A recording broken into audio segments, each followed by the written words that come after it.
Rush में किसी के जूते खो गए। जब जूते खो गए तो क्या करें? सज्जन ने कहा मेरे जूते लाइए। हमने कहा कोई बात नहीं, खो गए तो खो गए, कोई उठा के ले गया है तो क्या करें हम। मेरे तो नए जूते थे, बिल्कुल नए थे, पुराने कोई क्यों उठाएगा।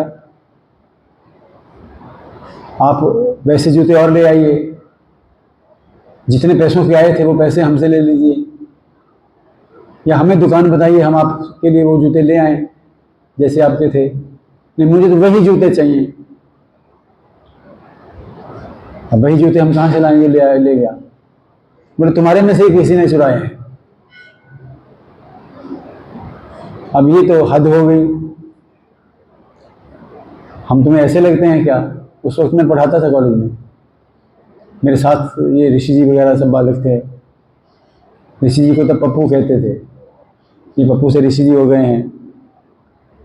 पप्पू थे, और भी बहुत सारे साथी थे। दीदी जी वगैरह तो बाद में आकर के मिले हैं। अब क्या किया जाए? झूठा मूठा लांछन लगा दिया है तो सेवा कार्य बंद कर दिया जाए। हमारे पर दोष लगाते हो कि हम जूते चुराते हैं, हम सेवा नहीं करेंगे।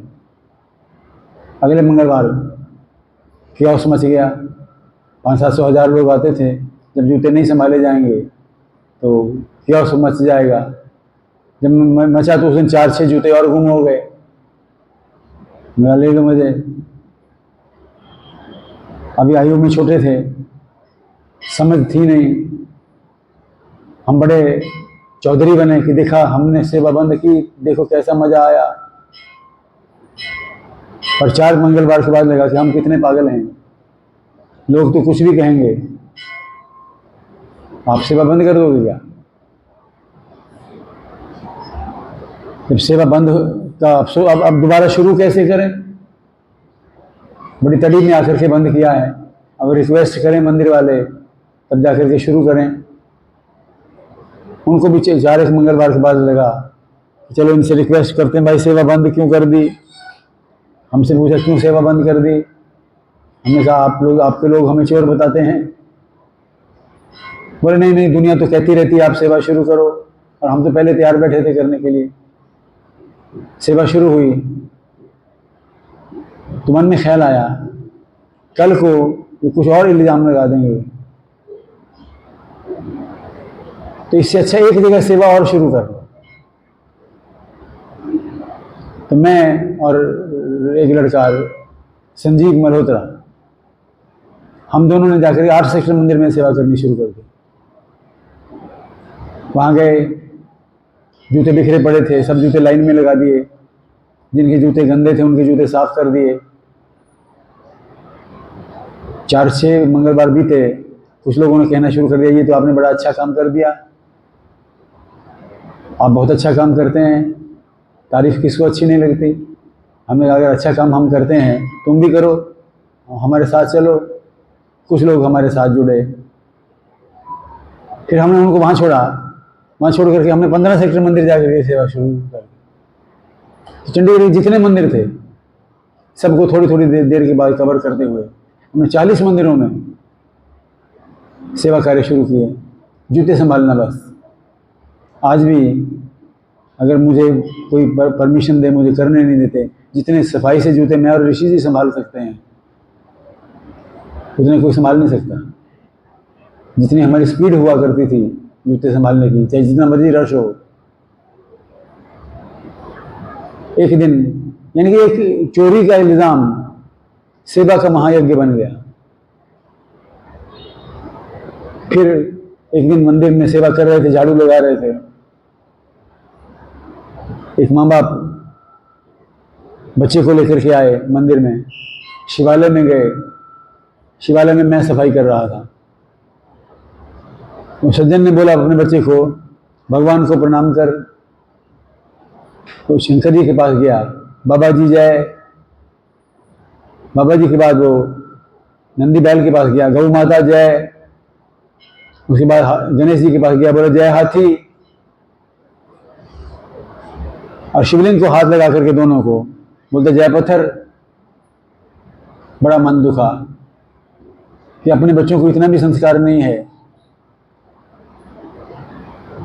हमने सोचा कि धर्म शिक्षा का अभियान चलाते हैं, बच्चों को धर्म सिखाएंगे। एक ग्रुप बना दिए, गायत्री मंत्र से लेकर के कई चीज़ें सिखानी शुरू की बच्चों को।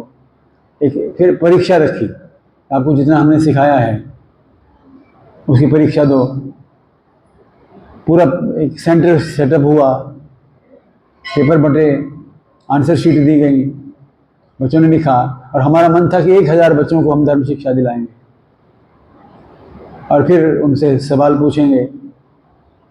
आपको सुन करके हैरानी होगी कि उस बार हमारे पास 2100 बच्चों के नाम आए। कहाँ तो 1000 सोचते थे, 2100 बच्चों के नाम आए। और ये घटना, हमने 10 साल तक धर्म शिक्षा का आयोजन किया, तकरीबन 1.25 लाख लोगों को धर्म शिक्षा दी। फिर एग्जीबिशन बनाई भगवान राम के और कृष्ण के जीवन की।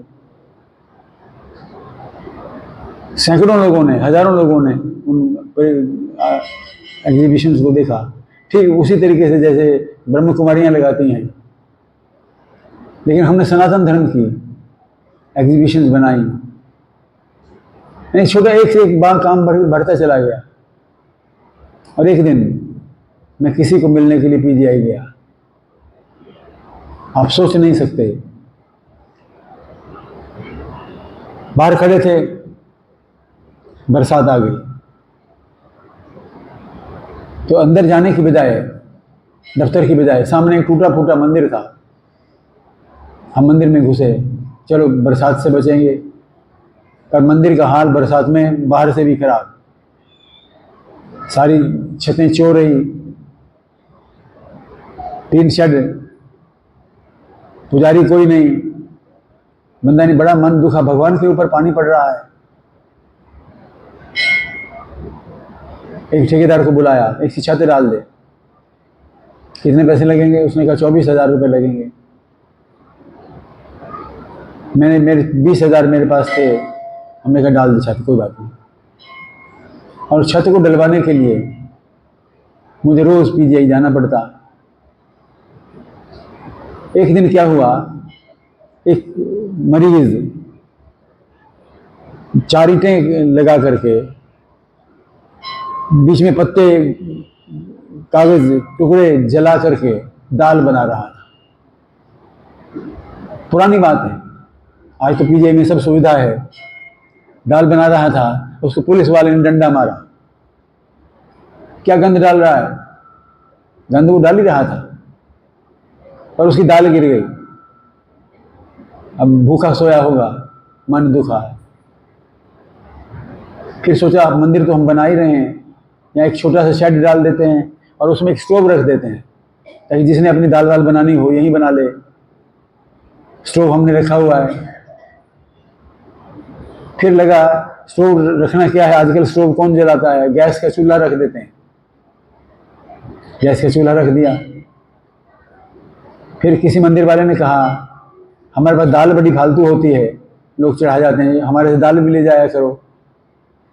हमने वहाँ दाल भी रखनी शुरू कर दी, पतीले रख दिए, गैस रख दी, दाल रख दी कि जितना जिसका मन करता है आओ बनाओ दाल और ले जाओ, फुलके बनाओ, आटा रख दिया, फ्री में सब उपलब्ध हो गया।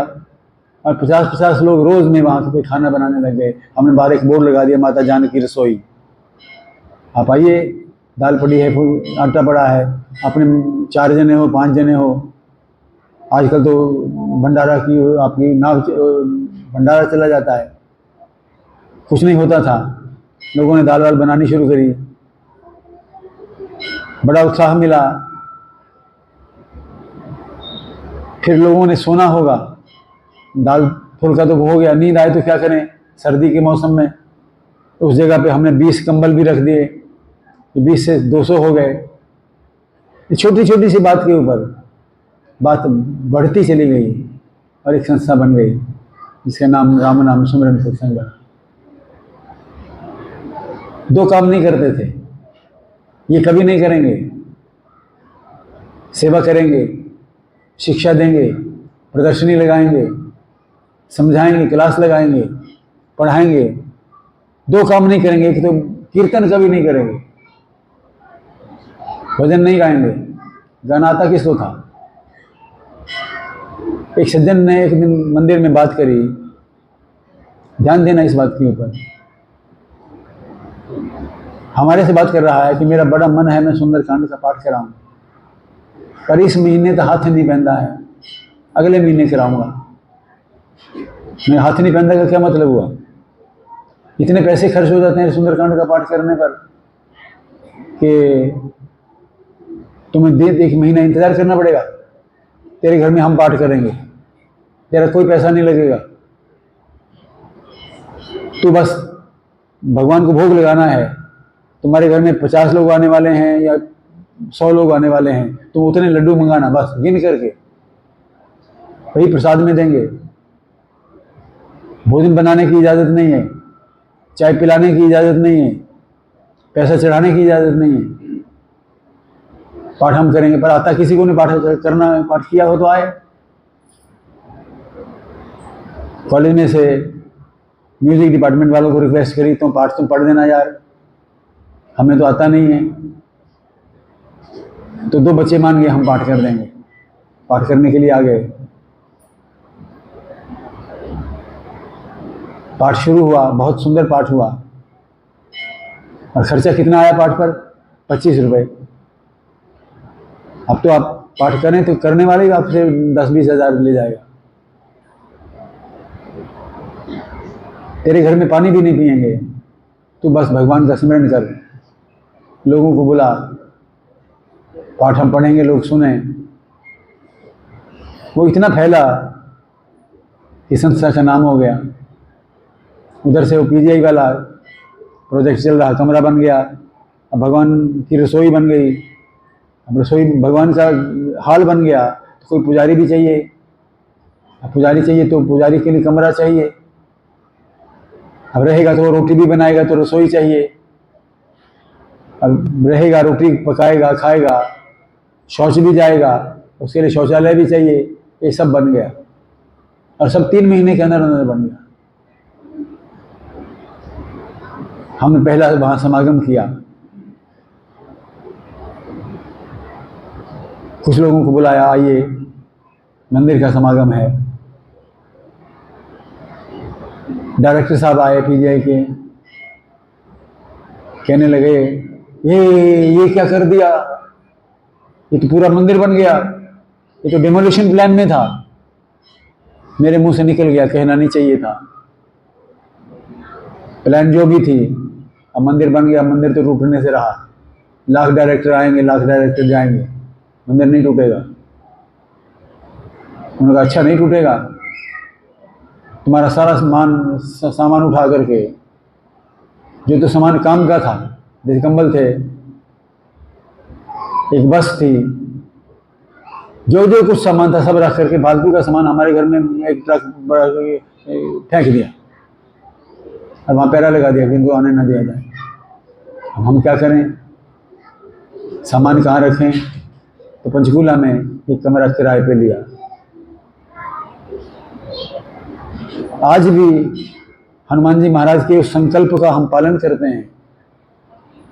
हमने भगवान से कहा था, हम सिवाय आपके किसी के आगे हाथ नहीं फैलाएंगे, नहीं मांगेंगे। और हमारे मन में है कि ऐसा संस्थान खड़ा करें जहाँ शुद्ध सनातन धर्म की विधि का पालन करते हुए सेवा हो, सिमरन हो, सत्संग हो। और धीरे धीरे इतना कुनबा बढ़ गया,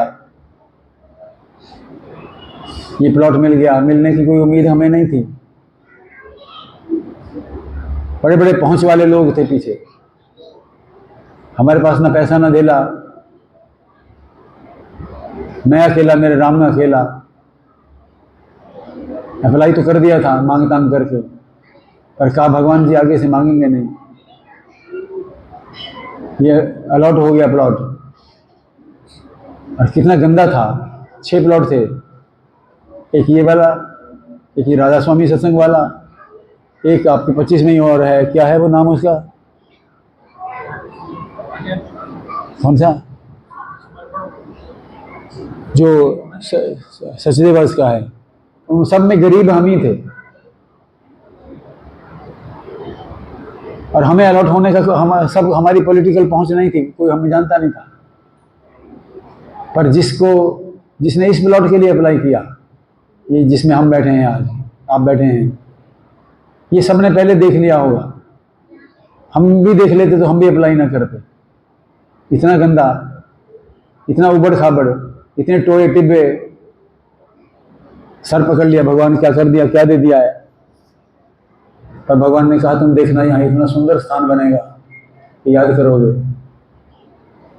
तो सब दुख मिलती गई।